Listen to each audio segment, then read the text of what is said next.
demon cannot calculate the unlimited potency of the Supreme Lord.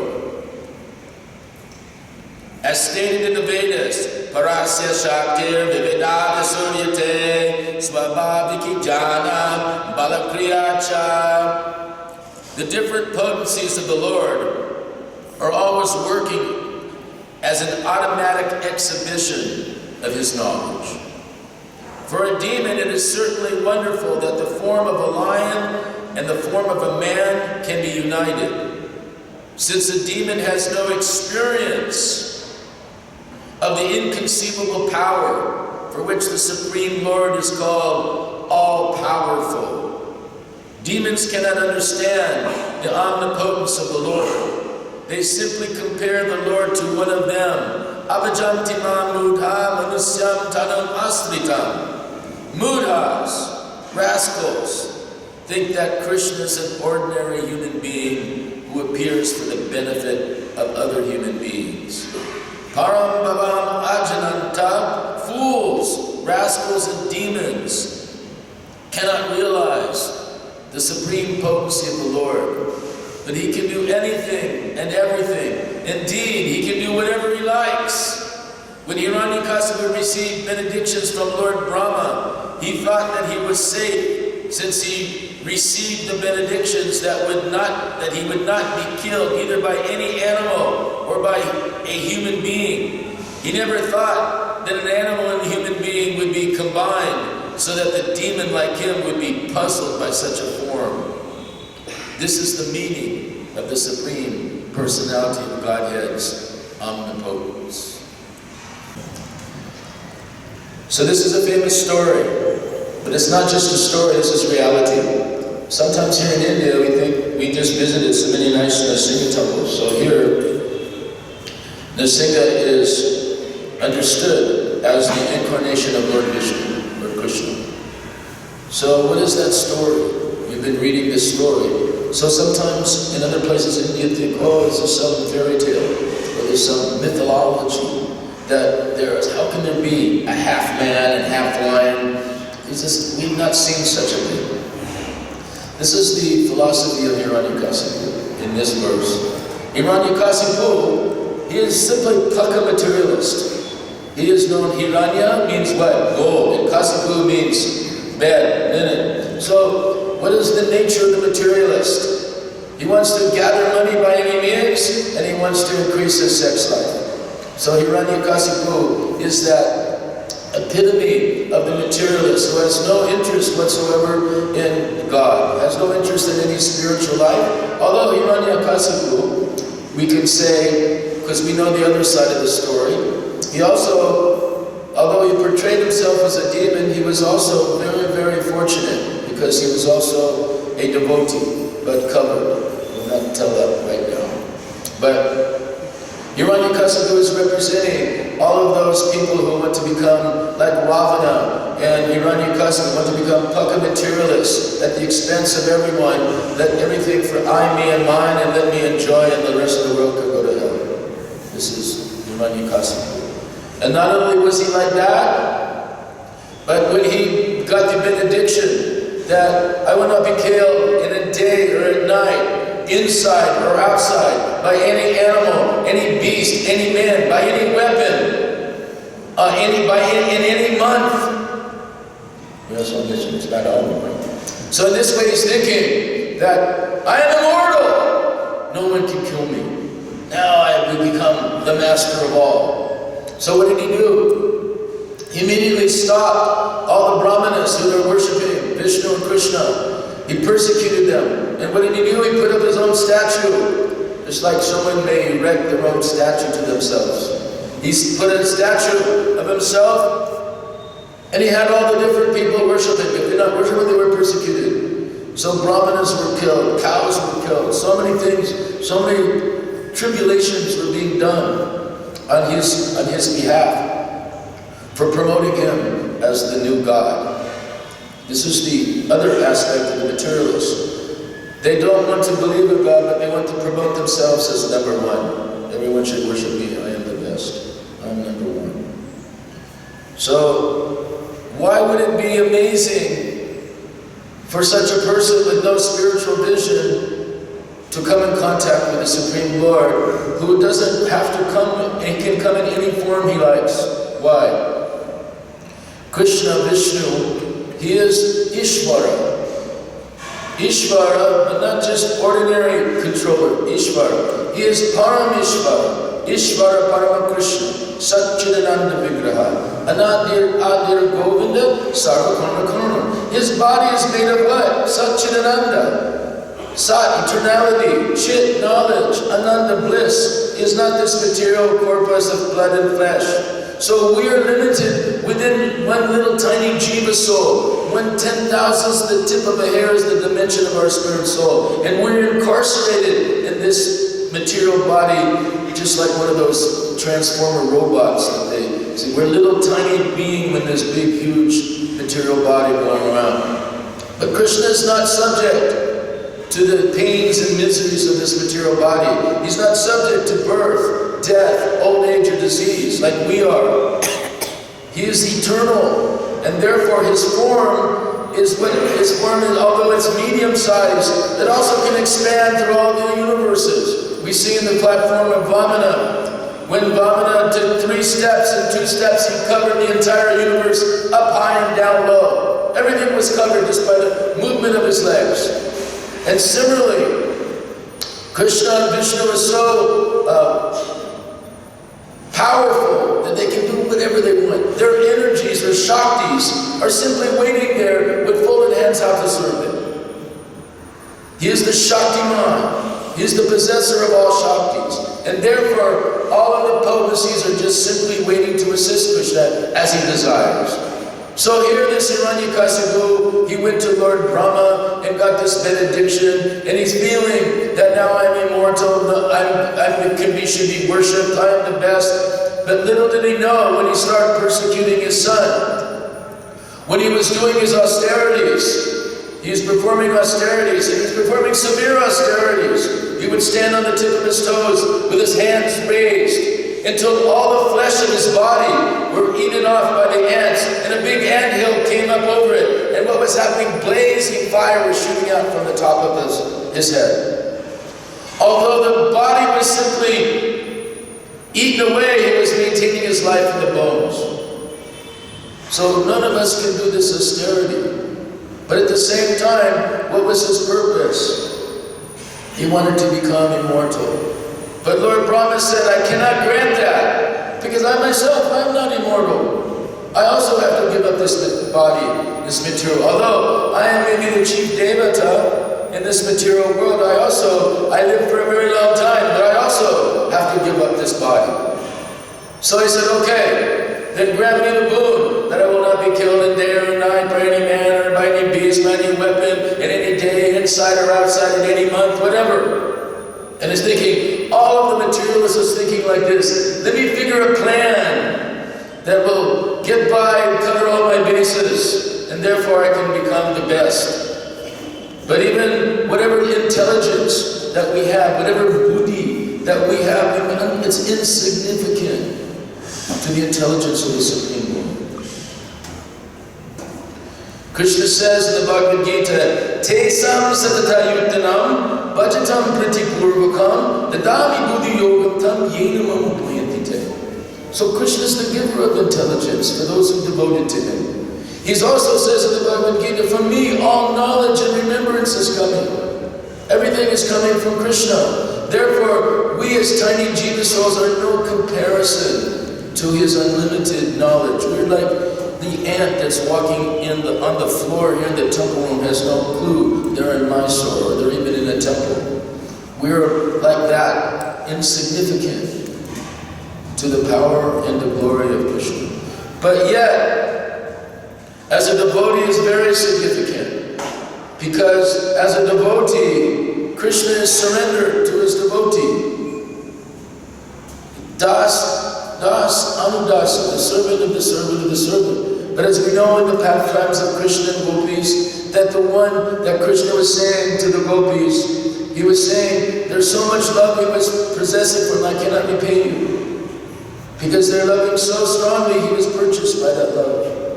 So Krishna is a person, Vishnu is a person. And because he's a person, he also has feelings. And he also has desires. And he also experiences love. So though we may be insignificant, that insignificant, we are his part and parcel. Mamamamsa jiva loke, jiva bhuta sanatana. We're his tiny part and parcel. We have the same qualities as Vishnu, Krishna, Satchidananda, but in minute proportion. Very, very, very tiny. Therefore, we can be covered over by Maya. Maya is not stronger than spirit, but because we are so tiny, we can be covered over, but Krishna cannot be covered over. He is the possessor of Maya. Yoga Maya Mahamaya.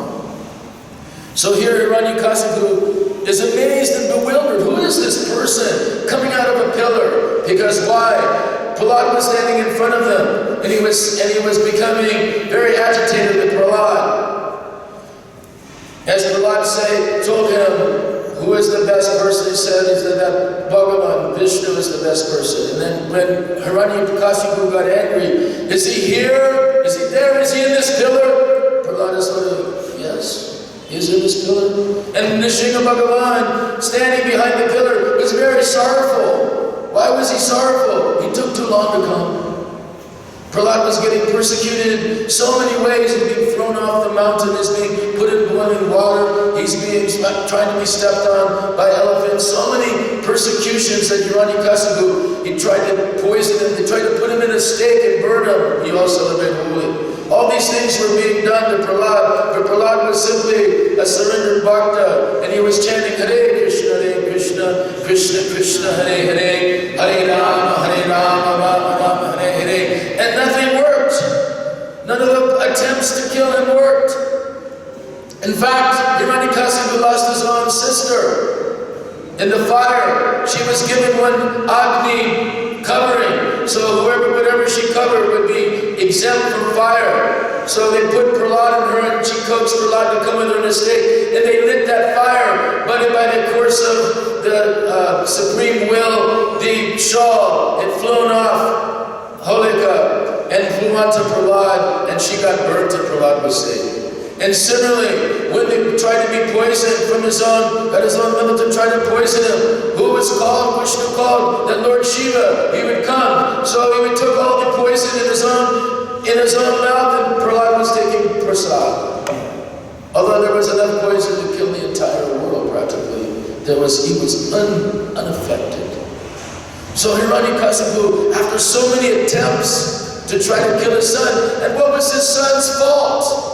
What did he do? What did Prahlad do that was such a great sin that Hiranyakasipu has to finish him off as a 5-year-old boy? How difficult, what problem can a 5-year-old boy give to the king who actually knocked all the Devatas out of the heavenly planets? What is a 5-year-old boy affecting you in that? What was his fault?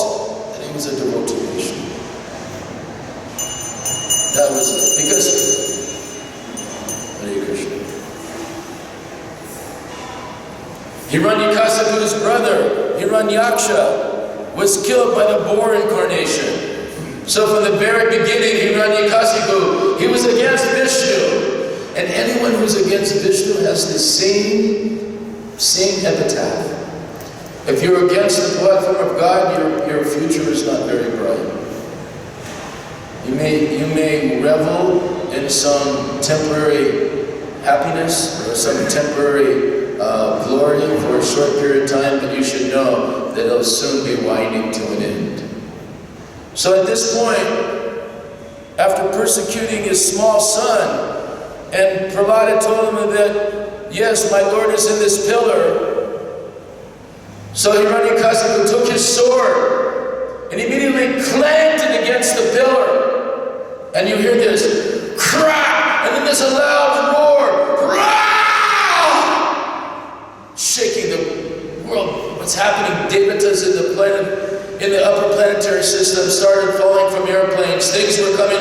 The whole sound permeated the universe. And from that sound, what took place? Out from that pillar came something unusual, something no one has ever seen before. A half man, half lion, flaming. His mane was flaming with fire. His eyes were burning and scorching. His teeth, as explained in many things, were burning and scorching and red. In this way, he was fearful to all demons who didn't know the presence of the Lord. But Prahlad Maharaj was very humble, playing his pranams unto Nrsingadev. So Nrsingadev came, and when Hiranyakasipu said, "Who is this person?" So he immediately thought, whatever he is, some crazy person, something here, I'm going to fight it and kill it. This is again the demon. The demons think I can kill God. You are only living by God's grace. How can you kill God? What kind of foolery. Brahman also thought like this.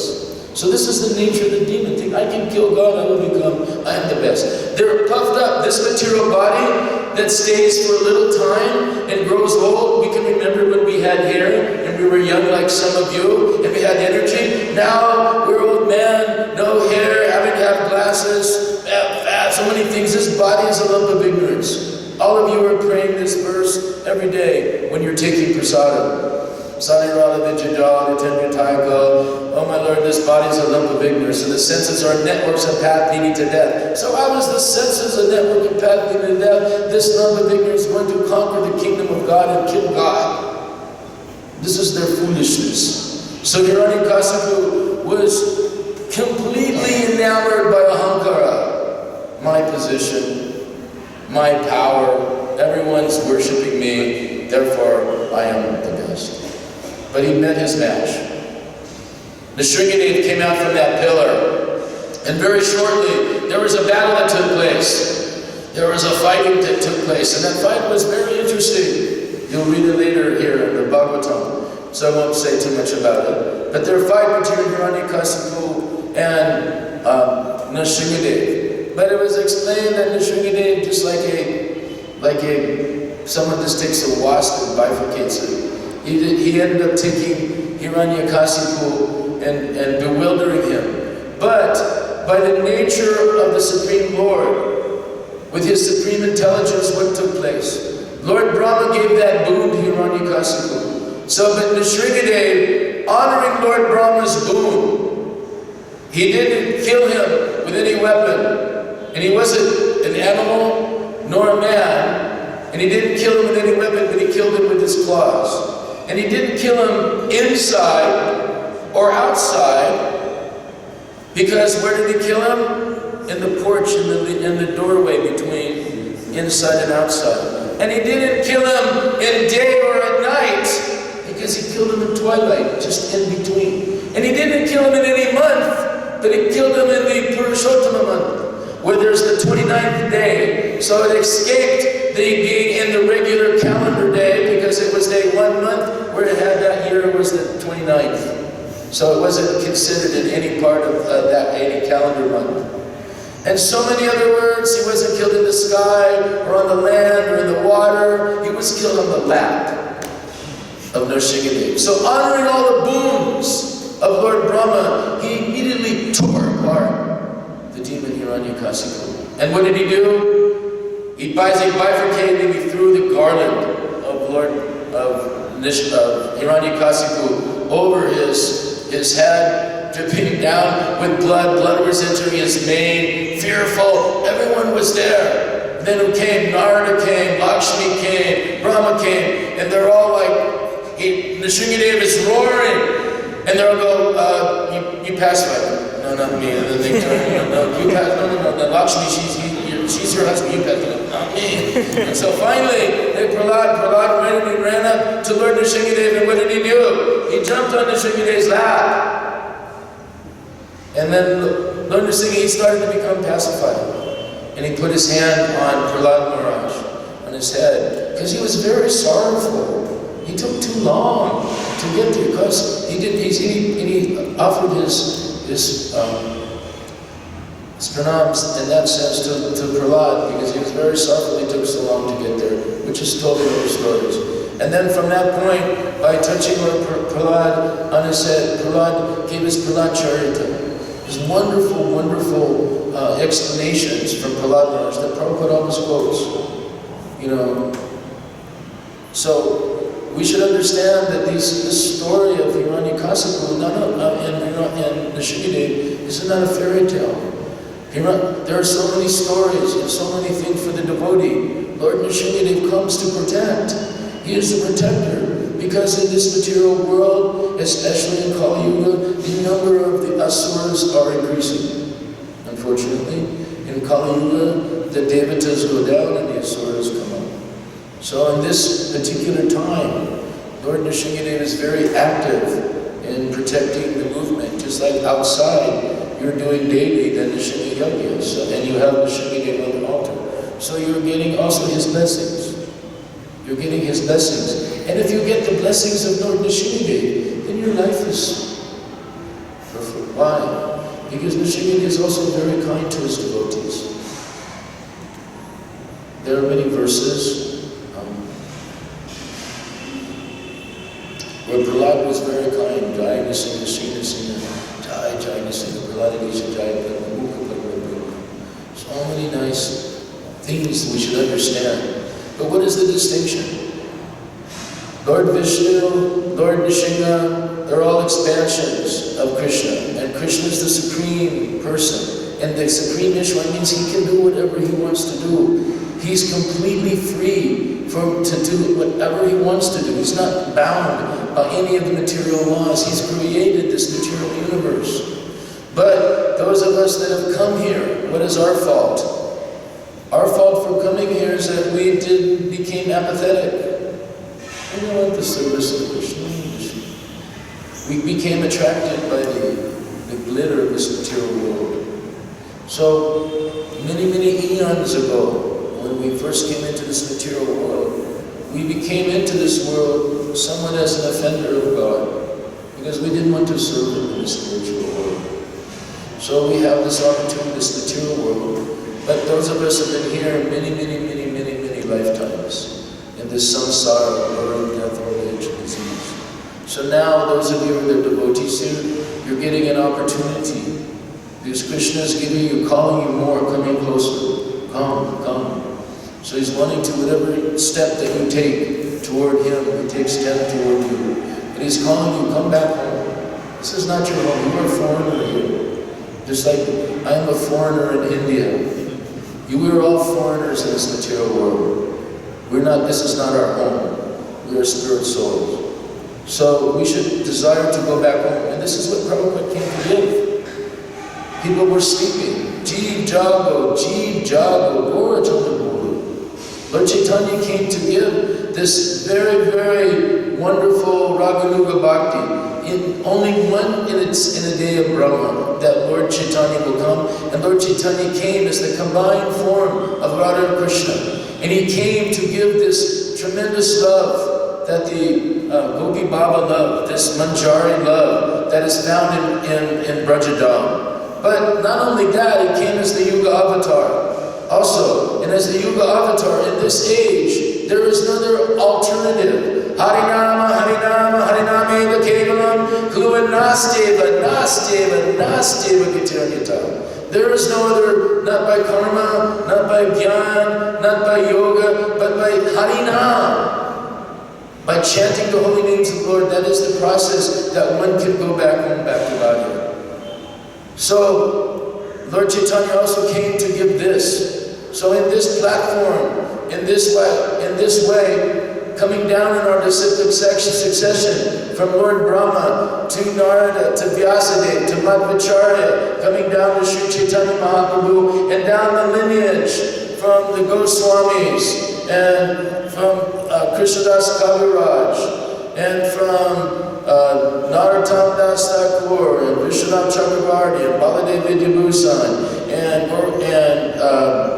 Jagannath Das Babaji, and Bhakti Vinod Thakur, Gorkishore Das Babaji, Bhakti Siddhanta Saraswati Thakur, to our Srila Prabhupada, and then it will continue to go on. As long as this Vaishnava Sampradaya is here, that Krishna, he is giving his mercy. How does Krishna give his mercy? We're all needing the mercy to get the opportunity to get the blessings of God. But how does he give his mercy? Yasya prasada bhagavat prasada, yasya prasada naginigatopi. Every day we're singing, just as a rain cloud comes over and evaporates the water from the ocean. We can't take the ocean water, we can't drink salt water. So similarly, that mercy of Krishna is so strong, we cannot take it directly. So how it is evaporated and taken by Guru. And what is that Guru? Then he's sprinkling on all over all the mountains and seas and valleys, just like the rain is doing. So similarly, the mercy is coming. How is Krishna's mercy? How is Vishnu's mercy coming to the devotee? It's coming through the basis of Guru. His servant. If you love me, love my dog, Prabhupada would say. So we honor Guru. Why? Not because we're just thinking he's some man. We're honoring Guru because he is the representative of Krishna. He is carrying the scepter. And if he is pleased, then Krishna automatically becomes pleased. And if he's not pleased, not very good. So we're offering our respects. And Prabhupada came to wake up all of us. We're like so much in a material slumber, trying to get ahead in business and family and world, and we've forgotten our spiritual life. We've forgotten who we are. We've forgotten that we are Dasa, Dasa, and Dasa, that we are eternally Krishna Das, Jiva Swarupai, Krishna and Nitya Das, that we're the eternal servants of God. We're thinking, servant of God, I'm the master, I'm the enjoyer, but we're not. We are simply the servants. So whatever we do, we're supposed to do in sacrifice.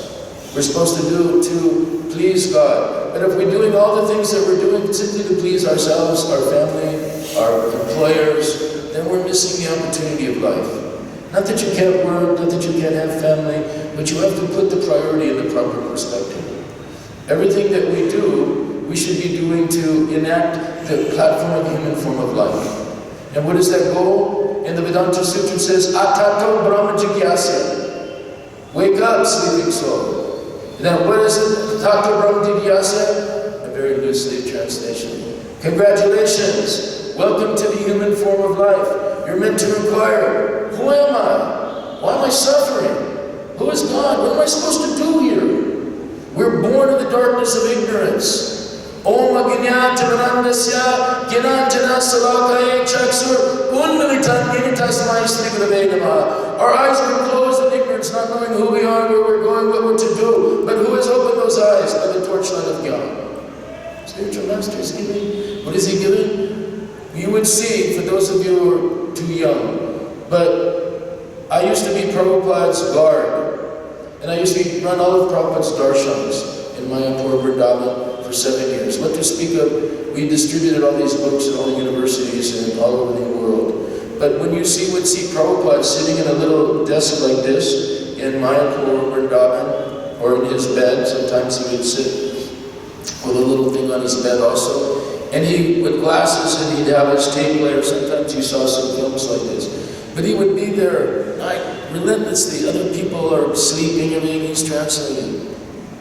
He poured his entire heart and soul into these books. These are not ordinary. These are not coming simply someone translated. I remember we were told, as we were distributing one day, we were given a dust cover jacket of Chaitanya Charitamrita and said, this is coming out in 17 volumes, now you have to go distribute it. I go, where's the book? It is not coming out.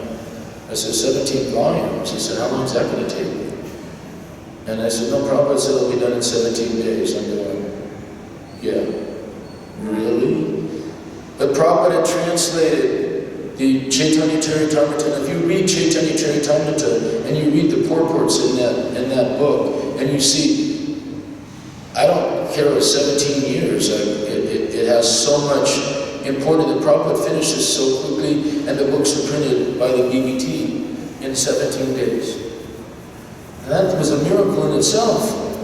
But when we would see Prabhupada, he would be there. People wouldn't see at night because some of us were there at night. Prabhupada would not sleep. I told one of my godmothers in Vrindavan last week, who was also there. He said, yeah, I saw Prabhupada. He said, I saw Prabhupada sleep once. I was shocked because of all the time in Vrindavan, where Prabhupada would be translating. When he laid down on his bed, he just said, Hare Krishna, Hare Krishna, Krishna Krishna, Hare Hare. When he was asleep. But we know the pure devotees, that their consciousness is so awakened, there's very little need for sleep. They think it is a waste of time. It is a waste of time, but the body requires some. So Prabhupada poured everything he had into these books. And he used to tell, he told me too, he used to say, what are these books? He said, we're distributing these books, Prabhupada, we're distributing these books. Yes, but are you reading them? These books are for you. We're distributing so many books out there, but we're supposed to read them. These books are for us. If you don't read the books, how will you know what's in it? How will you know what information he's giving you? How will you know what he wants you to do? There is so much import in the Srimad Bhagavatam. It is the primary evidence of all the Vedic literatures. And the postgraduate study of this is Chaitanya Charitamrita. And there are so many other books that Prabhupada written in our corollaries, and so many that the Goswamis and others have written that your whole life you'll never get finished reading. Now, put to speak of reading, even if you understand Prabhupada, you understand one word, then your life can become perfected. If you understand one word of the Bhagavatam. Bhaktisiddhanta used to give Bhagavatam class, and he would spend 1 month on just one sloka, and never repeated, ever, the same thing he said the day before. Just on one sloka. So, and then when someone had asked, well, you know, is there that much information you can talk about the spiritual world? He said, just like there's so many newspapers. Every day we see the Indian Times or some of the newspapers coming out with so much of it. Imagine just in this material world here in India, there's so much news just in the newspaper. Imagine the spiritual world. So many things are going on.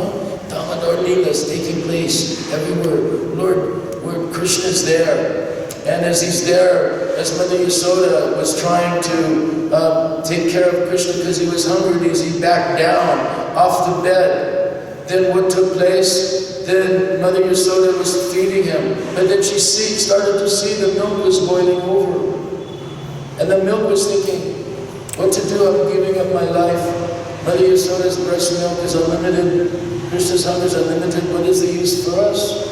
He will never, so better that we just offer ourselves to God. So as Mother Yasoda started to see the milk was boiling, she put one sweep, put Krishna down. No one can put Krishna down. But Mother Yasoda went this way, sort of like nonchalantly putting Krishna got angry. Hey, what's going on? What's happening? My milk, I'm still not done yet. No, I have to go save. Why? Because that milk, that is making milk sweets and yogurt, all the things for Krishna Seva. So she's also thinking, oh, these are the things we worship Krishna, so let me save them and give them in service. I cannot make yogurt, I cannot make paneer, I cannot make gulab jamuns, I cannot make burfi from my breast milk. All these things Krishna is eating, so I have to come from milk. So let me save the milk. But Krishna was like, I'm not done yet, I have to come back. So anyway, okay, let's show.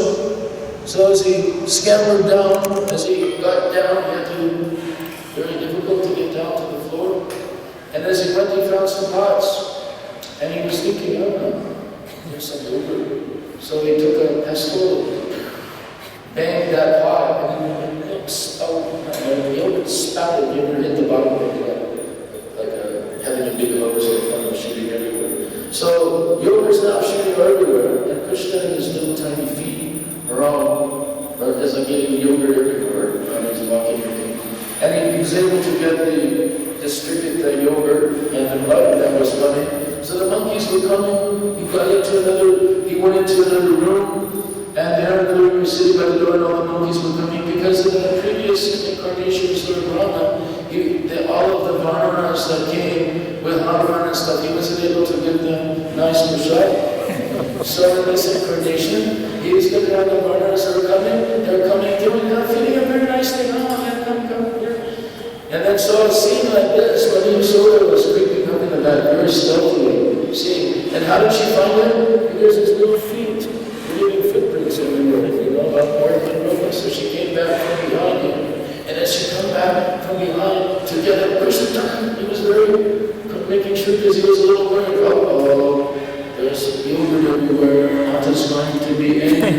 and the monkeys are coming and feeding. So the monkeys first saw Mother Yasoda, and they started to take off. So then Krishna got warned, something's happening behind me. So then he saw Mother Yasoda with a stick. Now his tears are coming. Mother Yasoda's got a stick in her hand. He's looking, oh my God, I'm frightened. So he started to run.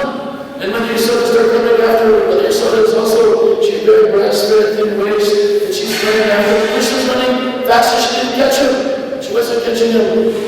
Then finally, she's coming more, and she ran faster than Krishna. This is an important point. She's 10 ran faster than Krishna and grabbed Krishna by the How can you grab that one faster than the Supreme Personality of God? Is it possible?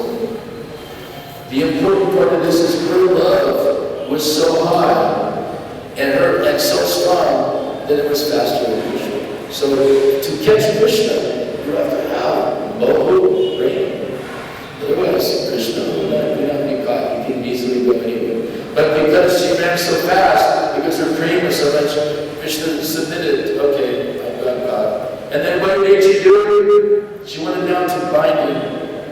But what did she try to do? She got some rope and bind him, and it was 2 inches too short. So then she got some more rope and some more rope, and put that tied together, put it around again, and what happened? 2 inches too short again. So then she called all the Matatis, all the other gopis, to come, and they were all bringing all the rope that was in their houses, all the clockets in their houses to come, and they're tying it, and they bring it all around, and they put it around Krishna, and it's 2 inches too short. No one can tie Krishna. Krishna cannot be tied. But there are 2 things, the effort. 1, you have to put the effort, and 2, you have to receive the mercy. So Krishna saw his mother's all perspiring, and she's trying her best. So he went, all right, she's putting the effort in. No one can tie me, but I'm agreeing to be bound. This is a wonderful story. Who can bind God? There's only a few stories. The Radha bound Krishna. Some of the gopis bound Krishna. And then down at Ravina, Mother Yasoda bound Krishna. But otherwise, what is the opportunity of binding God? There's no one can bind God. So as he bound him and tied to the rope, in this way, she went back in to do her duties, and Krishna said all the boys were making fun of her. All the young boys, Krishna, come on, get up here. You're sorry, I'm telling you, you're really boy. And we're going to play. So Krishna was thinking, why am I like this? So he saw there was these 2 big arjun trees. And then these 2 arjun trees, he was tied on 2 lampposts. Turned that over, and he started pulling it. And he pulled it in between these 2 big arjun trees. And the emperor got caught. So as it got caught in between, he was pulling, and immediately the 2 big arjun trees cracked and crashed. And the sound permeated all over Dasa. Because none of Maharaj could hear it. He wasn't even close to where Krishna was. And all the Gopas, they heard it all over Vrindavan, this big sound cracking. They all came running. And what it is that as they all came running, what's up, what's up? Krishna started to cry. And he was crying, was there, now Maharaj came, who has done this to you? Who has tied you? So just as young boys sometimes, as they start giving that effect, they get more excited. So his tears are coming down. His kajal is dripping from his eyes, dripping down the substance of his face. He's very, very beautiful. So in this way, I want to finish the rest of the story. In this way, this Dhamma, this is also happening, eternally happening in the spiritual world. And so in the Srimad also has his Nishimaloka. And in the Nishimaloka there's also wonderful pastimes of Lord Nishimaloka, and all of his bhaktas are there worshiping in Vaikuntha. And Vaikuntha means vying, means without, and Kuntha means anxiety. So without anxiety in the spiritual world, there's no birth, there's no death, there's no old age, there's no disease. So this is our home. But here, this is Kuntha. Here there's so much birth, death, old age, and disease. It's a little virtue loka, the land of death.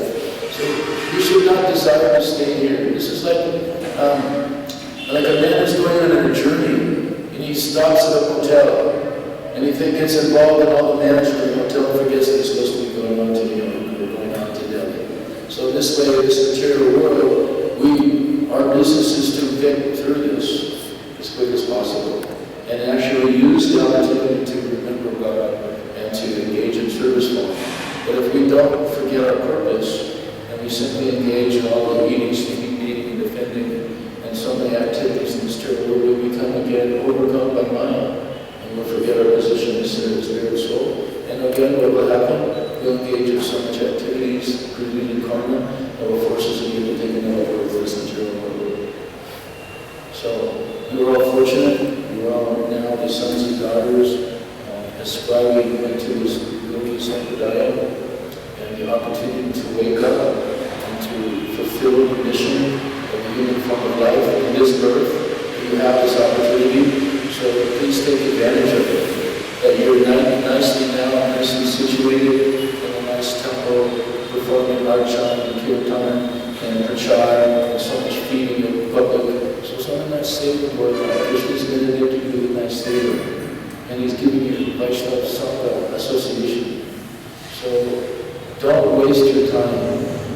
Don't waste your life in thinking there's something more to be gained, that there's something more than what you have. Simply engage sincerely. Krishna Prabhupada would always say, simply engage sincerely. Krishna will help you. It's just like in that verse, the Prabhupada told me to pray this every day, that Dasa said. So he told me, he said, you pray this every day. And then I said, okay, so you will do it? Yes, sir. And he went out a little bit on his life, and he turned back to me and he said, say Krishna will always provide you intelligence. So Krishna is providing your own intelligence. He's providing everything for all of us. So if we can at least honor him and serve him and spread that love, that all of our friends, all of the people here are our brothers and sisters. Some may be awake, some may be sleeping. But even if they're sleeping, they don't know who they are. So our business is to try to help them. So if we are sincere, then gradually this mercy of people will come down through the acharyas, and they'll put it onto our guests, onto us. And if we share that mercy and that love with all the people that we come in contact with, then Krishna will remind, as they wake up, then that will also benefit you. So you're in a very good situation, very good opportunity. I can simply say, don't blow it. But blow it means that thinking, oh, there's some other happiness, something better than what I can do right now. You may be household, maybe brahmachari, maybe sannyas, maybe non-cross. Doesn't matter what ashram you're in. But whatever ashram you Krishna is saying. And then if you worship like that, and you have your regular, you're praying for mercy and for forgiveness, and you learn the art that Prabhupada said, please stream around this world, amen. Chanadami Suchina, Torola Piso Amani Manadina, Kirtaniya Sanadini, one can chant the holy name of the Lord in the humblest day of man, keeping himself in order to